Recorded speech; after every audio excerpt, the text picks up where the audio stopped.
If you picture Georgia as a vast expanse of red dirt punctuated by peach trees all the way to the moss-strewn coast, think again.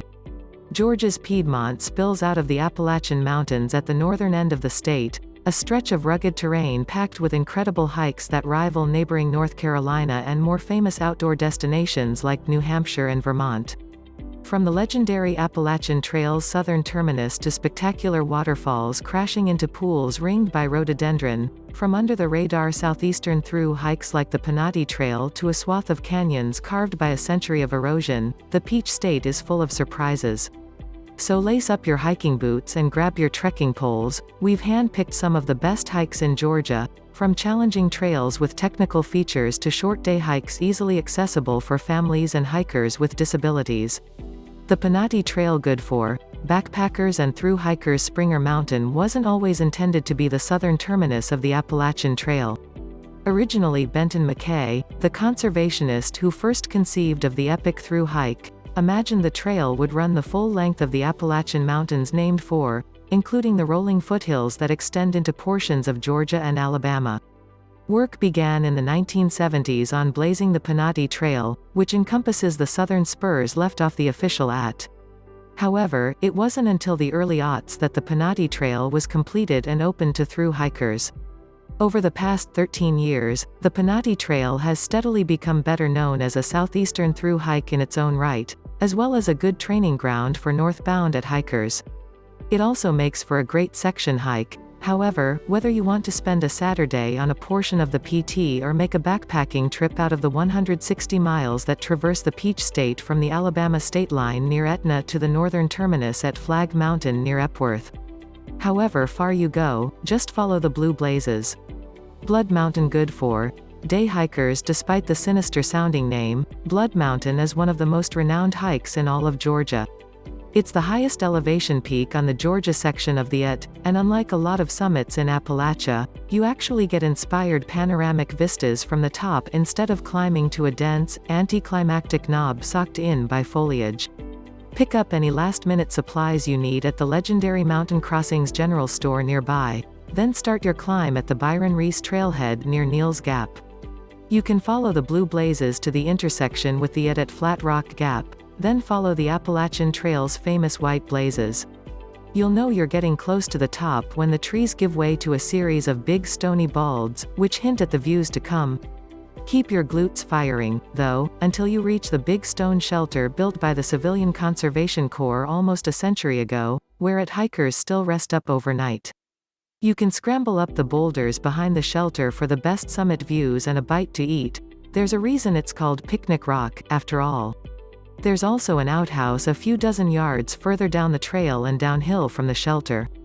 If you don't want to backtrack on return to your car, turn your Blood Mountain hike into a loop by continuing along the AT until you run into the Freeman Trail partway down the mountain. It juts off on a sharp left and brings you back to the Byron Reese Trailhead at a lower elevation. The Pigeon Mountain Pocket, good for hikers with disabilities, photographers, families. If it's wildflowers and waterfalls you're looking for, it's hard to beat this best-kept secret of Northwest Georgia. Tucked at the foot of Pigeon Mountain is a tiny jewel box of biodiversity, criss-crossed with level, accessible boardwalks that float just above a sea of bloodroot, Dutchman's breeches, trillium, Virginia bluebells, and star chickweed. From March through May, the Shirley Miller Wildflower Trail is typically in bloom, though it's pretty any time of year thanks to the bubbling Pocket Branch Creek and the lovely, two-pronged cascade that feeds it from atop Pigeon Mountain. Where the boardwalk ends, there's a trail leading to the base of the falls, though be aware it's fairly rocky, rooty, and muddy. Be careful to stay on the trail to protect the vegetation that makes this place so special. And if you don't mind getting a little wet, go all the way up behind the falls, which have carved an arch-shaped passage in the rock behind the rightmost cascade. Amicalola Falls, good for hikers with disabilities, families, and Stairmaster fiends. Tennessee has Fall Creek Falls, Oregon has Multnomah Falls, Washington has Snoqualmie Falls, and Georgia has Amicalola, the tallest cascade in the state. Just north of Dawsonville, Amicalola Falls State Park not only boasts a 729-foot waterfall but also a beloved lodge, restaurant, and conference center, along with plenty of campsites and hiking trails. It's also famous for a spur that connects to the Appalachian Trail and makes for a convenient, bucolic drop-off point. Get a close-up look at the falls on one of several trails ranging from 0.3 miles long to just over 2. The shortest is the West Ridge Trail, an ADA-accessible path that leads to the middle of the Cascade and connects to 2 other options, seeing Amicalola from above and below. From here, there are 604 steps up to a viewing platform where you can see the falls from halfway up. Connect to the East Ridge Trail, which runs from the Visitor Center parking lot to the top of the falls, for the longest possible loop.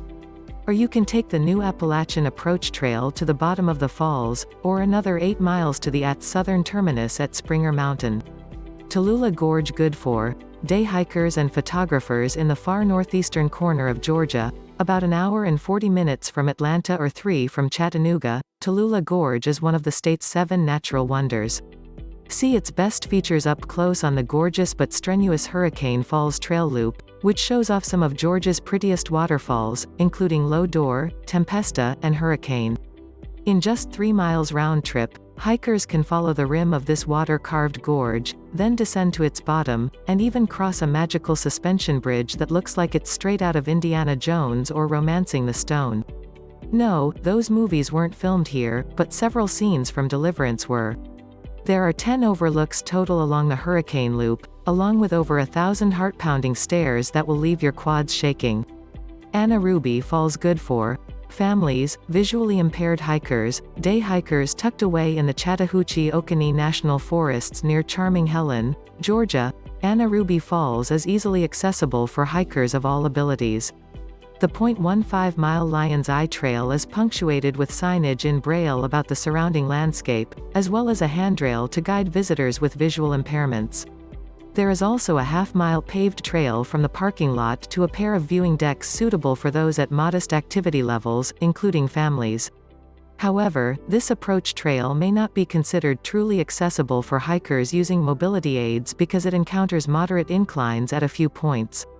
For a longer hike, try the Smith Creek Trail, a 9-mile round-trip trek through Unicoi State Park that ends in Anna Ruby Falls and follows a path once blazed by early gold miners. Cloudland Canyon, good for day hikers, backpackers, photographers. Cloudland Canyon was formed millions of years ago where Sitten Gulch Creek cuts through the western edge of Lookout Mountain. It's full of lovely hiking trails and camping spots and is easily accessible from both Chattanooga and Atlanta. One of the best vantage points, however, is the West Rim Loop Trail, a nearly 5-mile, moderate to challenging hike. It takes trekkers up out of the gorge to the edge of the canyon, through stands of rhododendron and classic Cumberland boulder fields, with plenty of overlooks gazing down on views begging to be Instagrammed. It's easy to turn this day hike into an overnight, too, since this trail passes both the Yurt Village, the park's cottages, and its campgrounds. Combine the West Rim Loop with the Waterfalls Trail to see Cloudland's famous Cherokee Falls and Hemlock Falls, a strenuous hike to the base of the gorge and back that only covers 1.8 miles but also involves climbing back up 600 stairs. Len Foot Hike in, good for backpackers if you like the idea of backpacking, but not so much the part where you schlep your day's worth of food, water, shelter, and emergency supplies deep into the backcountry only to sleep on the ground. You want to try this famous hike that's somewhere in between backpacking and glamping. True to the name, this iconic sustainable lodge in the Chattahoochee National Forest can only be reached via a 5-mile hike that typically takes anywhere from 2 to 4 hours and is only moderately challenging. Once you arrive, you'll be greeted with rustic hospitality in the form of 20 private bunk rooms, hot showers, family-style meals, a library stocked with board games and puzzles, and cozy spots to curl up in an Adirondack chair and take it all in. Some hikers chose to pair a multi-night stay at the Len Foot Hike with a trek to Springer Mountain, which is almost 9 miles away round trip. Providence Canyon, good for families, day hikers, backpackers, geology fans. Here's the red dirt Georgia is so famous for, only it's eroded into an eerie canyon that looks like it was dropped from Utah into the otherwise soft, flat landscape of the southeast. Unsustainable farming practices over a century ago are responsible for the Peach State's Little Grand Canyon, but today, it's a fun destination for outdoor enthusiasts in southern Georgia who like a little uphill in their hike. The Perimeter Loop Trail is only 2 miles long with just 252 feet of elevation gain, is rated easy to moderate, and offers views down into canyons 1 to 5. If you want a longer hike, you can combine the Perimeter Loop with the Canyon Loop to see canyons 6 to 9. For a gnarlier outing that's both strenuous and technical, the Backcountry Trail is a 7-mile loop that leads to primitive campsites and offers views of additional canyons. The Appalachian Trail good for through hikers, section hikers, day hikers. Only 78 miles of the Appalachian Trail's 2,200 miles span are in Georgia, but they're pretty important miles, connecting to the through hike's southern terminus. They're also incredibly scenic, spiking up and down some truly stunning summits like Springer Mountain, Blood Mountain, and Trey Mountain. How one first-time hiker conquered the Appalachian Trail. See how one hiker who calls himself the Blackalachian blazed his own trail by beating the odds. He hiked the 2,190-mile Appalachian Trail with no hiking experience. You can hike the at state by state, of course. But you can also break up Georgia's portion into a series of really fun day hikes or shorter backpacking trips between major landmarks like Woody Gap, Slaughter Mountain, Neal's Gap, Gooch Mountain, Tesnatee Gap, and Hogpen Gap. If you want to pick up a map and some advice, it's hard to beat chatting with the experts at Mountain Crossings, a well-regarded outfitter whose parking lot is a meeting point for both through hikers and leather-clad bikers.